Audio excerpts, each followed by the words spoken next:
कन्नौज से इस वक्त की बड़ी खबर आ रही। आपको बताते चले, कन्नौज के मोहल्ला बजरिया सिकाने में सीवर लाइन ओवरफ्लो होने से हाहाकार मचा है।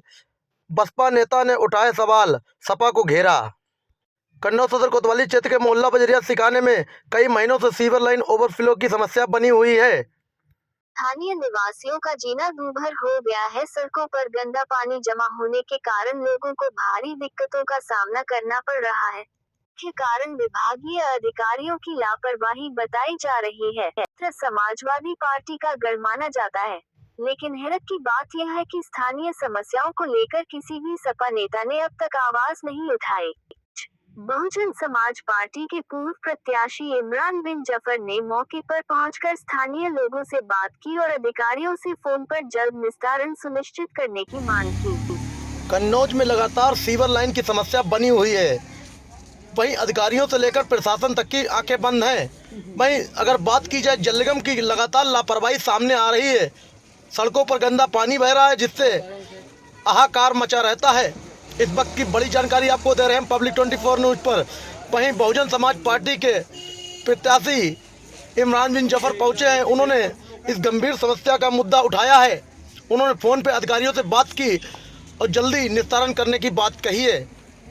अगर नहीं सही होता है, आगे अधिकारियों से मुलाकात करेंगे, उन्होंने कहा। इस वक्त की बड़ी खबर आ रही कन्नौज से, आपको दिखा रहे हैं पब्लिक 24 न्यूज़ पर। क्या कहते हैं इमरान बिन जफर, आपको सुनाएंगे अभी हम। उन्होंने खुद अधिकारियों से बात की फ़ोन पे। वहीं लगातार सपा के नेता वहाँ से गुजरते रहते हैं। उन्होंने ये समस्या को लेकर कि एक बार भी नहीं सोचा है जिससे जनता में परेशानी दूर हो। लगातार कन्नौज में सीवर लाइन के मामले में सुर्खियों में जल निगम विभाग। सीवर लाइन तो डाल दी, उसके बाद में साफ सफाई जीरो हो गई है। क्या कहते हैं इमरान बिन जफर, सुनिए आप भी। कन्नौज से सीबू सैनी। देखिए, कन्नौज तो मेरा हमेशा आना जाना रहता है। कोई भी छोटा प्रोग्राम हो, बड़ा प्रोग्राम है, कोई हमें अपने दुख तकलीफ परेशानी में याद करता है, खुशी में याद करता है, तो कन्नौज मेरा मुसलसल आना हो रहा है।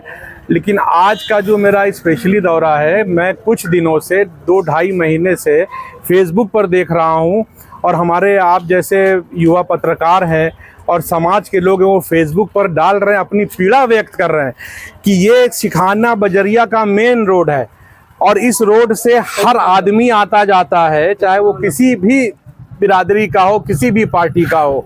इवन अगर हमारे पूर्व सांसद और वर्तमान सांसद भी अगर आएंगे तो इसी रोड से आएंगे, लेकिन यहाँ की जनता का पीड़ा उनको नहीं दिख रहा है।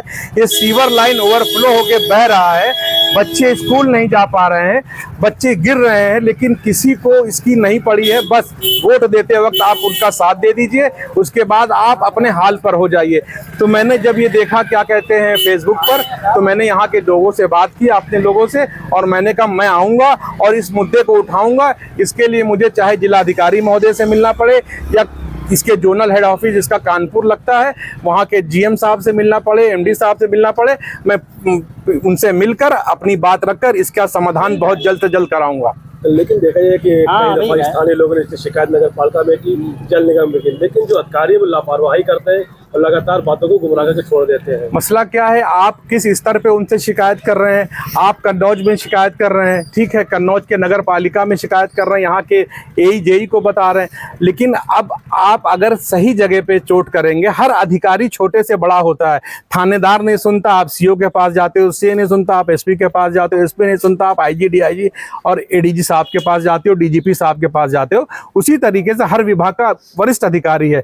ऐसा नहीं कि हर लापरवाही, जब वरिष्ठ अधिकारी के पास जाकर अपनी बात करोगे तो वो आपका सम्मान करेगा, आपका काम करेगा। बस आप काम कराने वाले होने चाहिए।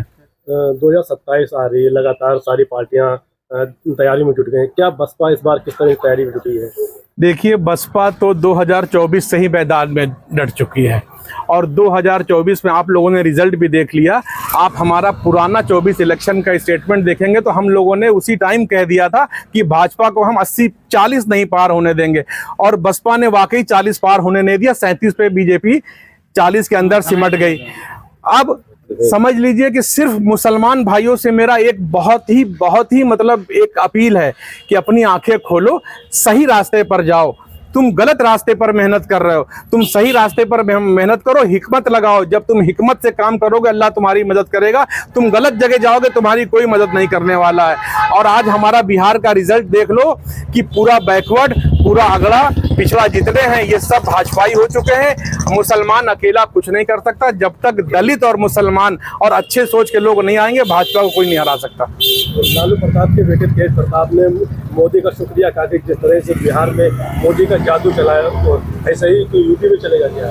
देखिए, मेरे इस माध्यम से मेरे ख्याल से जितने भी आपके व्यूवर्स हैं वो चाहे पूरे उत्तर प्रदेश में देखते हो, सब लोग जान लीजिए गांधी परिवार के दो बेटे राहुल गांधी और आपका वरुण गांधी, एक कांग्रेस एक भाजपा। मुलायम सिंह यादव परिवार के दो बेटे अखिलेश यादव प्रतीक यादव, एक भाजपा एक सपा। उसी तरीके से लालू यादव ने भी अपना वही नीति अपनाया, तेजस्वी को अपने साथ कर दिया, तेज प्रताप को भाजपा के साथ कर दिया।